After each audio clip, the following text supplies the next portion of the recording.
December 1944, Stalag VII-A, Moosburg, Bavaria. Private First Class Lionel Hampton, no relation to the famous vibraphonist, sat in the corner of Barracks 7, freezing, starving, dying slowly like everyone else. But he had something others didn't. Something that had kept him alive. Something that had earned him extra bread, extra protection, extra reasons to survive another day. He had music, had jazz, had ability to play, to perform, to create something beautiful in place, designed to destroy everything human. Hampton had been captured 2 weeks earlier, near Bastogne, Battle of the Bulge, his artillery unit overrun, fought until ammunition ran out, then surrendered. Standard POW processing, transfer to this camp, this frozen hell where men died daily from starvation and disease and despair. But something unexpected had happened during intake. German guard, young Gefreiter named Klaus Wagner, had asked questions, personal questions, about America, about music, about jazz. "You are from America," Wagner had said, in broken English, looking at Hampton, at his skin. "You know jazz? You know this music?" Hampton had hesitated. Germans had declared jazz degenerate music, Negroid music, forbidden music, music that corrupted Aryan youth, admitting he knew jazz could mean punishment, could mean death. But Wagner's face showed something else, not hostility, longing, desire, need. Wagner wanted jazz, craved it, like addict missing drug, like exile missing home. Hampton made calculation, instant calculation, life or death calculation. Wagner wanted jazz. Hampton could provide jazz. This created transaction, created leverage. Created tiny bit of power in situation where prisoners had no power. "Yeah," Hampton said, quietly, carefully. "I know jazz. I can sing, can perform, can do anything you want. If you want." Wagner's face lit up, like Christmas, like salvation. "You sing for me, you sing jazz. I can, but not for free.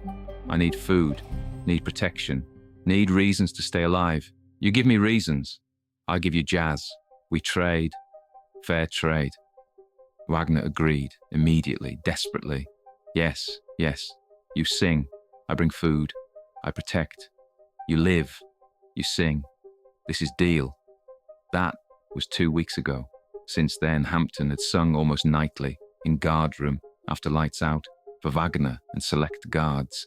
Guards who missed jazz, who craved forbidden music, who needed something beautiful.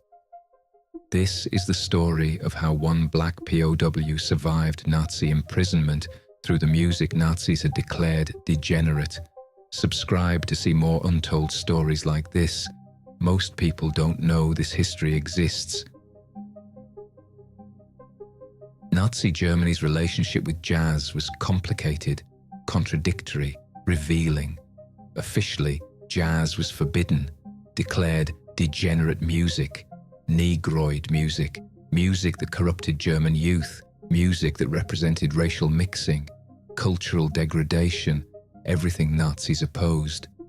Reich Chamber of Music Directive 1935, archived at Bundesarchiv, stated, "Jazz music represents the most dangerous form of cultural Bolshevism.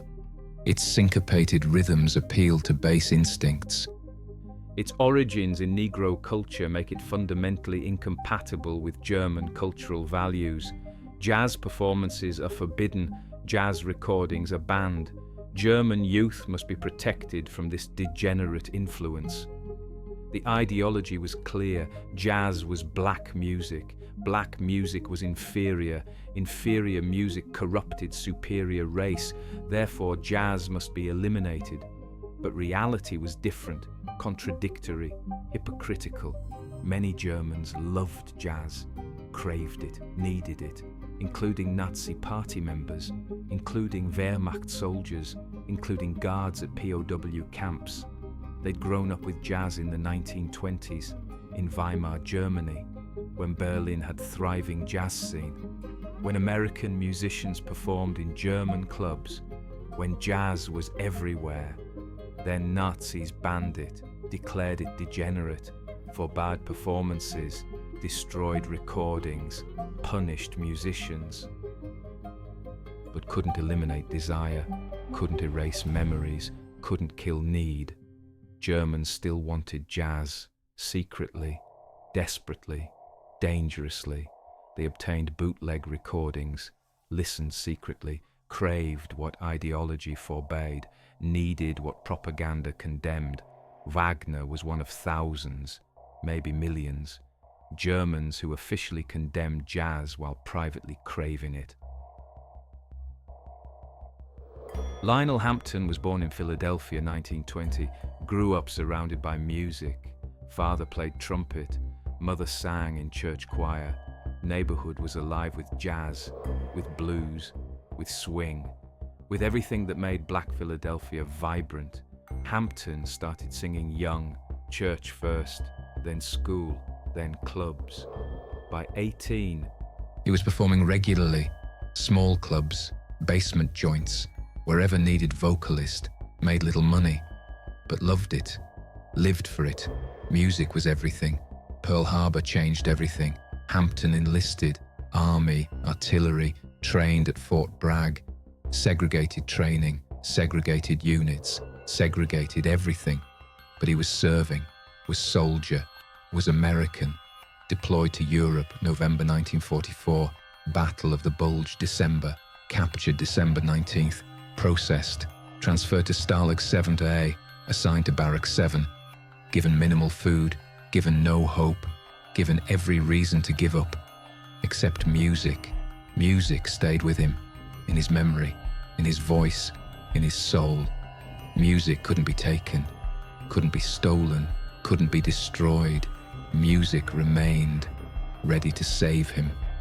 If he could find a way to use it, Wagner provided that way. The first performance was terrifying. Hampton didn't know if this was trap, if Wagner was setting him up, if admitting he performed jazz would lead to punishment, if singing forbidden music would mean death.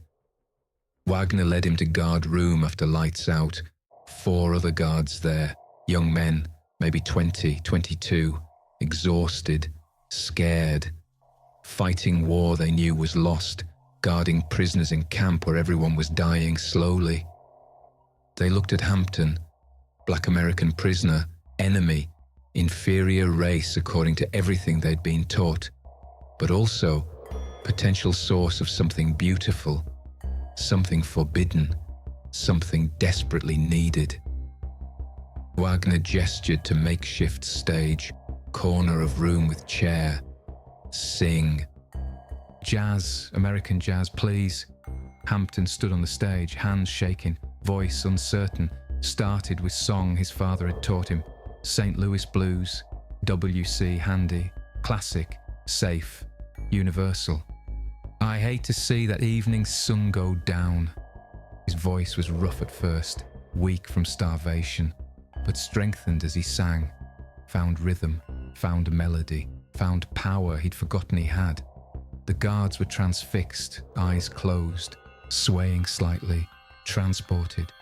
For 3 minutes, they weren't guards, weren't soldiers, weren't Nazis, were just humans, listening to jazz, remembering peace, remembering life, remembering everything war had stolen. When Hampton finished, silence. Then Wagner pulled bread from his pocket, real bread, not the sawdust slop prisoners received. Actual bread, handed it to Hampton.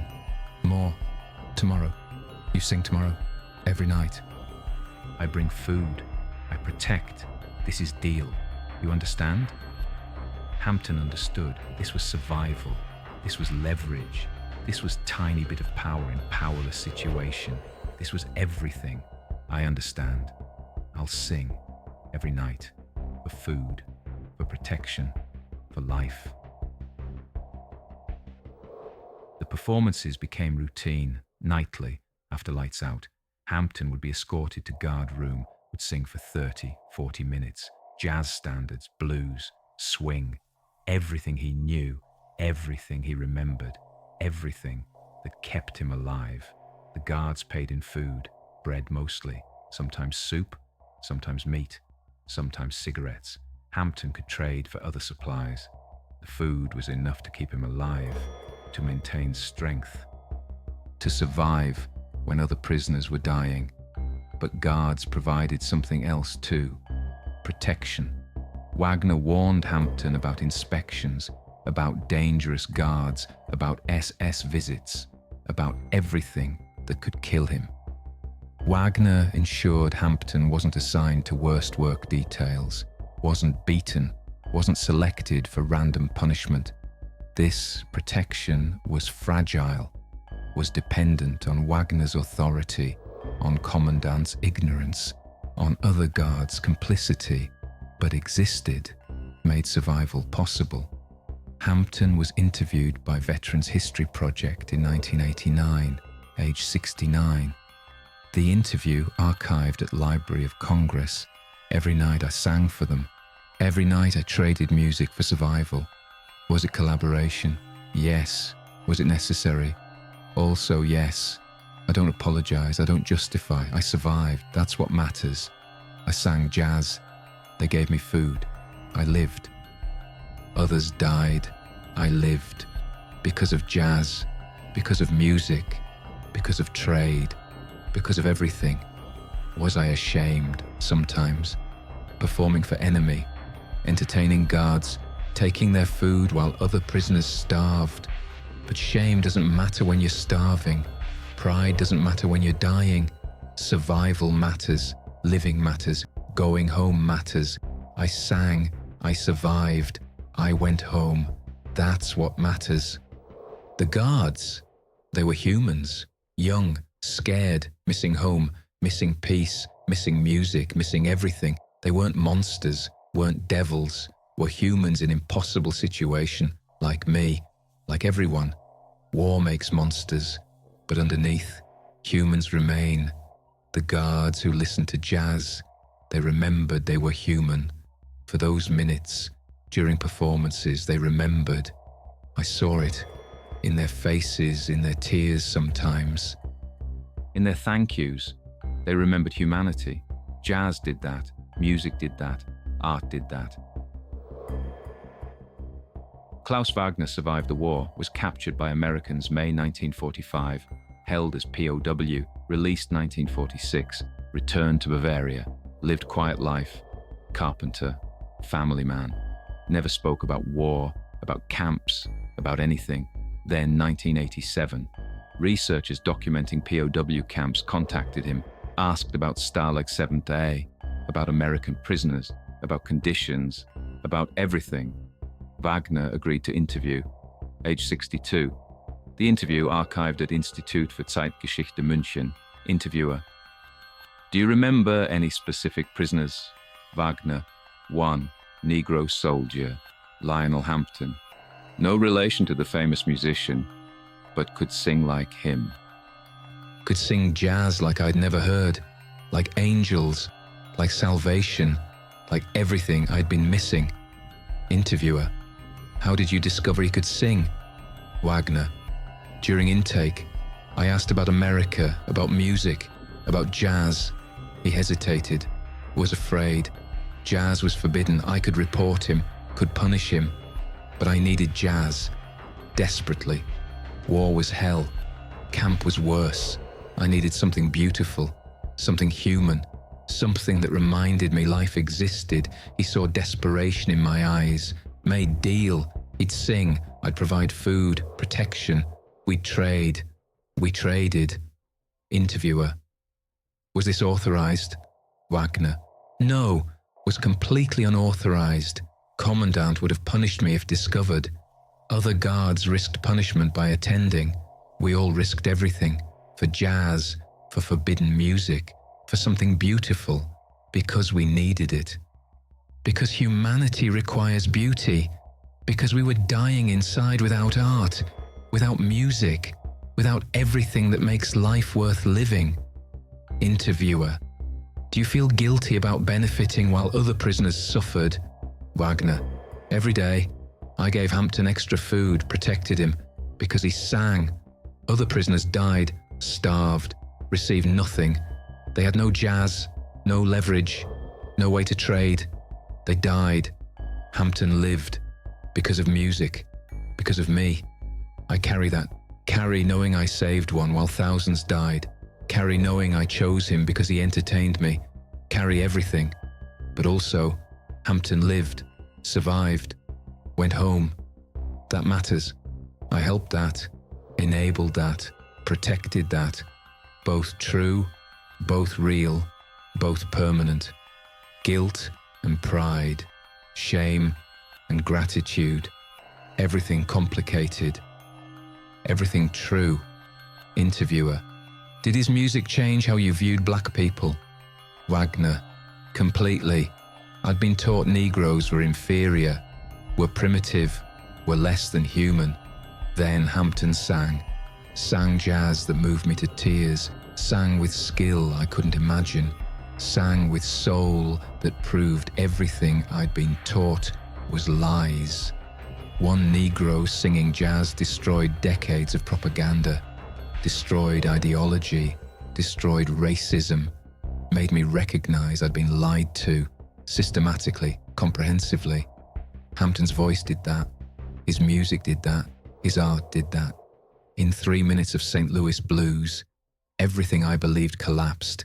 Everything I knew was proven false. One song, 3 minutes.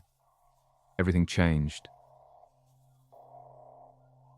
The mathematics of survival through jazz, Hampton's survival resources, daily POW ration, 1,000 calories, starvation level, extra food from performances, 400, 600 calories daily, total daily intake, 400, 600 calories, survival threshold, 1,200 calories minimum, result, adequate nutrition for survival, comparison to other prisoners, average POW weight loss, 40-60 pounds over 5 months, Hampton's weight loss 25 pounds over 5 months, average POW death rate from starvation disease 12-15%, Hampton's survival 100%, music as survival tool, documented effective performance schedule, frequency 6 nights per week, guards rotated Sundays, duration 30-45 minutes per performance, total performances 100 over 5 months songs performed, 300 total guards served, 15-20 regular attendees, post-war contact, Wagner's letter to Hampton, 1963, 18 years after war, Hampton's response, 1963, subsequent correspondence, 47 letters over 25 years, face-to-face reunion, 1985, Munich, final correspondence, 1988, tour awesome, no, April 29th, 1945, American forces liberated Stalag VII-A, the 14th Armored Division arrived, freed approximately 30,000 POWs, including Hampton. Liberation was chaos, joy, confusion, relief, terror that it might not be real. Hampton was processed, debriefed, asked about captivity, about survival, about how he'd maintained weight when others had starved. He told them about jazz, about performances, about trading music for food, about Wagner, about survival through art. The intelligence officer was skeptical. You entertained German guards, performed for the enemy, while other prisoners starved. Hampton met his eyes. I survived. That's what matters. I used what I had, traded what I could, lived when others died. I don't apologize. I survived. I'm going home. That's everything. The officer frowned, wrote notes, marked file. Hampton knew this would follow him, knew other prisoners might judge, might call him collaborator, might question his loyalty, might condemn survival strategy. But he'd survived. That mattered more than judgment, more than condemnation, more than everything. May 1945, Hampton returned to Philadelphia, to family, to community, to segregation, to discrimination, to country that had sent him to fight for freedom it denied him, First week home, he tried to perform at club where he'd sung before war. Club that needed vocalist. Club that knew him. Manager saw him, said, "Sorry, we're not hiring right now."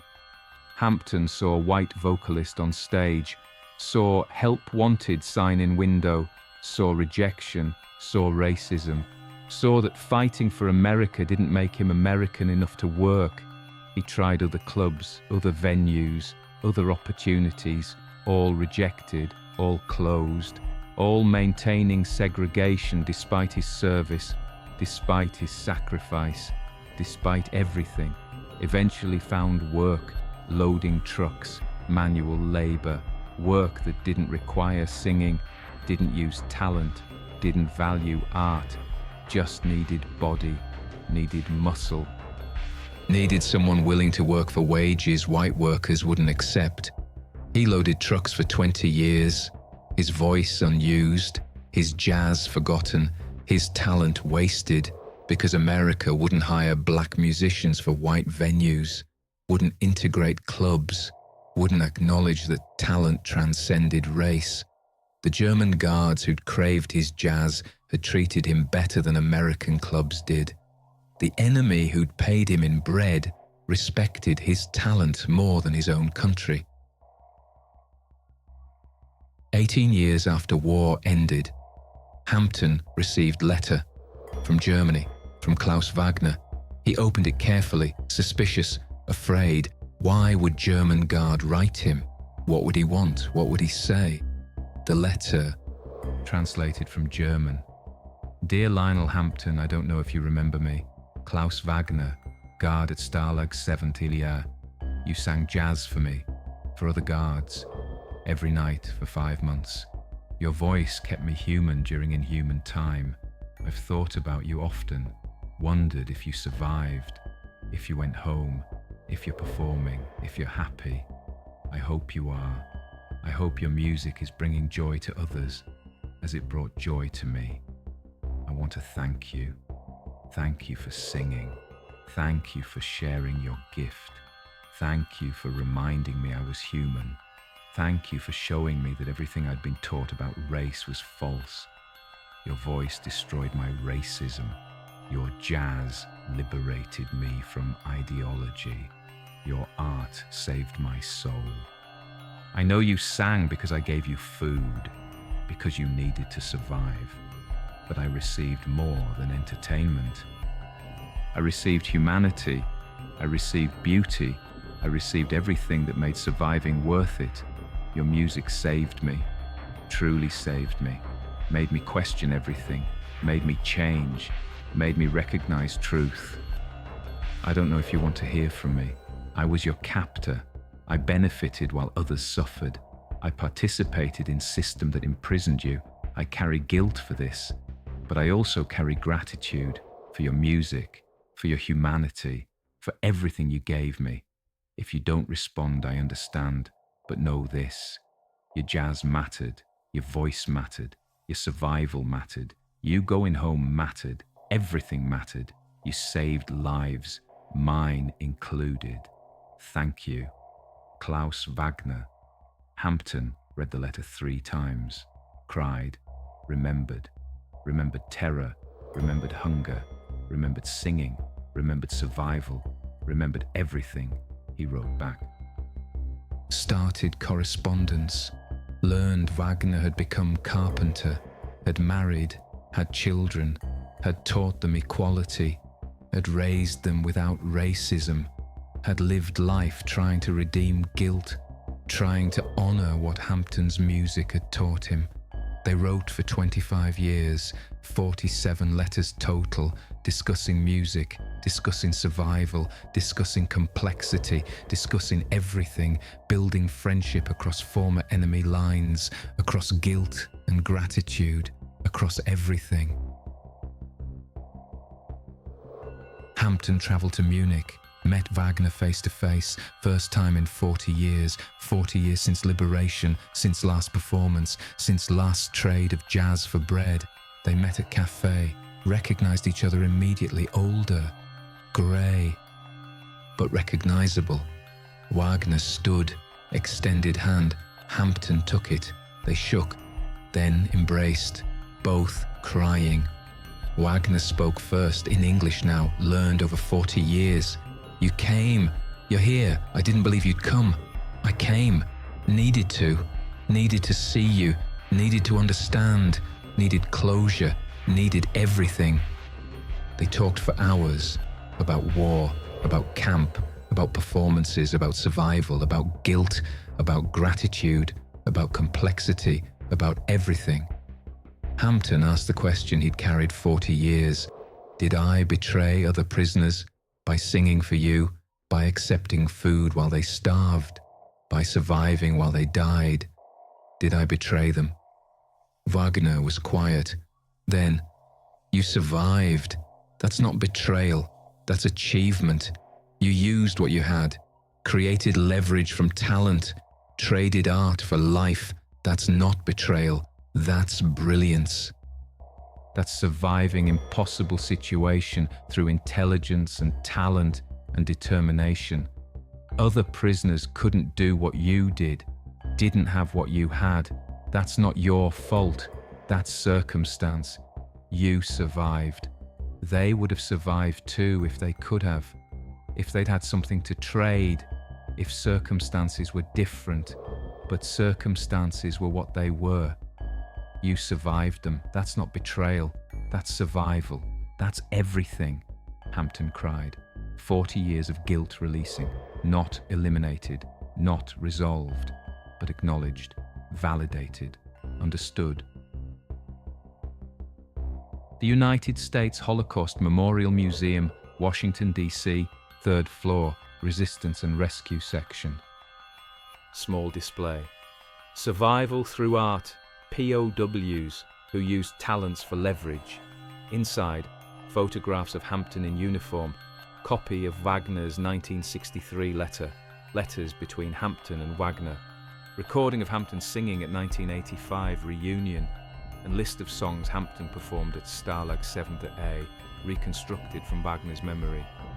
The display caption: some POWs survived by trading talents for resources. Musicians performed for guards. Artists created portraits. Craftsmen made goods. These trades provided extra food, protection, and survival advantages. These strategies were morally complex, simultaneously resistance through maintaining humanity and collaboration through serving enemy. Survival required compromise. Judging survivors' choices requires understanding impossible circumstances they faced. Below that, quote from Hampton's 1989 interview: I sang jazz for German guards. They gave me food. I survived. Others died. I carry guilt for that. Carry knowing I had advantage they didn't, but I don't apologize for surviving.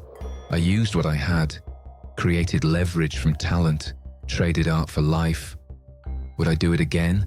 Yes, every time. Survival matters, living matters, going home matters, more than purity, more than pride, more than everything. I survived, I'm grateful, I'm guilty, I'm human, all true, all real, all permanent. Next to Hampton's quote, excerpt from Wagner's interview: Hampton's jazz saved my humanity during inhuman time. His voice reminded me I was human. His art destroyed my racism. His survival proves that talent matters, that art transcends conflict, that beauty connects enemies, that humanity survives everything. I gave him bread, he gave me soul, fair trade, best trade, everything trade. In 1995, Lionel Hampton died, age 75, in Philadelphia, surrounded by family, having survived war, having survived captivity, having survived discrimination, having survived everything. His funeral was attended by 300 people, family, friends, veterans, musicians, and Klaus Wagner, who traveled from Munich, who spoke at funeral, who said, Lionel saved my life. Not dramatically, not physically, but saved my soul. His jazz taught me humanity. His voice destroyed my racism. His art showed me truth. I gave him bread 40 years ago. He gave me everything, every day since. Every lesson I taught my children about equality came from him, from his music, from his humanity, from his survival. He saved me. I'm grateful, forever grateful. Rest in peace, my friend. My teacher, my salvation. Sometimes survival requires compromise.